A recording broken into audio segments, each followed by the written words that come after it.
مولانا فضل الرحمان کی جانب سے شہداء کے خلاف فرضہ سرائی، ایسے میں پوری سیاسی قیادت یک زبان ہو گئی ہے۔ کہا گیا کہ شہید کی جان کا کوئی نعم البدل نہیں ہوتا، پاک فوج قوم کے وقار، سلامتی اور بقا کی علامت ہے۔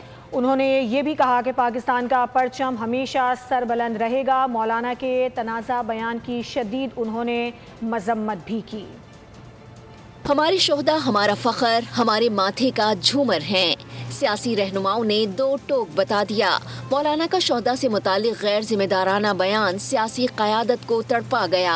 وزیر ریلوے حنیف عباسی بولے، مولانا نے پوری قوم کا دل دکھا دیا۔ مولانا صاحب، آج آپ نے پوری قوم کا دل دکھا دیا، پوری قوم، لیکن میرے شہید کی قیمت ایک سیلری، آپ اپنے اس سے کئی گنا زیادہ سیلریز لے لیں مجھ سے، تو کیا آپ اپنے سے کئی گنا بڑے دشمن کا مقابلہ کر سکتے تھے؟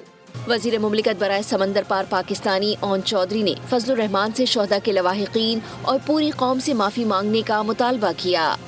آپ نے ان شہیدوں کی توہین کی ہے، اس بات پہ آپ کو معافی مانگنی چاہیے اپنی قوم سے، اپنے شہداء سے، اپنے اس ملک کے جوانوں سے۔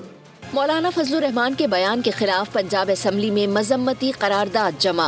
قومی اداروں کے وقار کو مجروح کرنے والوں کے خلاف قانونی کارروائی کا مطالبہ کیا گیا۔ اسپیکر پنجاب اسمبلی ملک احمد خان نے بھی مولانا کو کرارا جواب دیا۔ یہ فوج میرے ماتھے کا جھومر ہے، اس کا ایک ایک جوان، اس کا سپہ سالار، اس کا ایک ایک افسر جان کی قربانی دیتا ہے، ذرا ہوش سنبھال کے بات کرو۔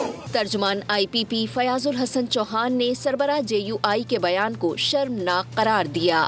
انہوں نے جو الفاظ کہے، پچھلے 2 دن سے ہر پاکستانی کا دل دکھا ہوا ہے۔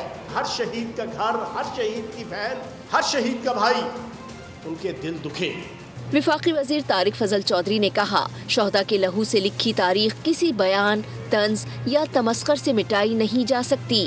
سندھ کے سینئر وزیر شرجیل میمن بولے، شہداء کے خلاف فرضہ سرائی کسی طور قابل قبول نہیں۔